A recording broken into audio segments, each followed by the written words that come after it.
ইংল্যান্ডের বিরুদ্ধে টেস্ট সিরিজে ভালো পারফরমেন্সের স্বীকৃতি পেল মোহাম্মদ সিরাজ। ওভালে পঞ্চম টেস্টে ম্যাচ জেতানোয় পারফরমেন্সের সুবাদে মাসের সেরা ক্রিকেটারের পুরস্কারের দৌড়ে ঢুকে পড়লেন সিরাজ। 23টি উইকেট নিয়ে ভারত ইংল্যান্ড সিরিজের সর্বোচ্চ উইকেট শিকারী হলেন তিনি। আগস্ট মাসের সেরা পুরুষ ক্রিকেটারের পুরস্কারের জন্য 3 জনকে প্রাথমিকভাবে বেছে নিয়েছে আন্তর্জাতিক ক্রিকেট সংস্থা।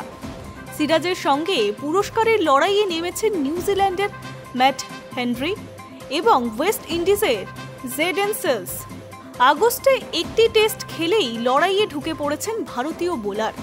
উল্লেখ্য, ইংল্যান্ডের বিরুদ্ধে সিরিজে 754 রান করায় জুলাই মাসে সেরা ক্রিকেটার পুরস্কার পান ভারতের টেস্ট দলের অধিনায়ক শুভমান গিল। ওভালে ভারতীয় দলের 6 রানে রুদ্ধশ্বাস জয়ে সিরাজের গুরুত্বপূর্ণ অবদান ছিল। চাপের মুখে শেষ দিনে অনবদ্য বল করেছিলেন হায়দ্রাবাদের জোর বোলার। দ্বিতীয় ইনিংসে 104 রানে 5টি উইকেট নিয়েছিলেন তিনি। ম্যাচের শেষ দিনে 3টি উইকেট, ম্যাচে 9টি উইকেট নিয়েছিলেন 190 রান খরচ করে। শেষ দিনে তার বোলিংয়ের জন্যই ইংল্যান্ডের মাটিতে সিরিজ 2-2 ফলে ড্র করতে পেরেছিলেন শুভমানরা। জয়ের জন্য 374 রান তাড়া করতে নামা ইংল্যান্ডের দ্বিতীয় ইনিংস শেষ হয়ে গিয়েছিল 367 রানে। সিরাজের সেই পারফরমেন্সে স্বীকৃতি পেল আইসিসির তালিকায়।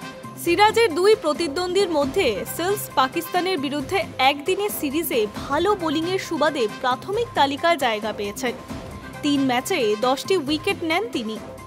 নির্ণায়ক তৃতীয় একদিনের ম্যাচে 18 রানে 6টি উইকেট নিয়ে ওয়েস্ট ইন্ডিজকে সিরিজ জেতান, যা একদিনের ক্রিকেটে তার সেরা বোলিংও।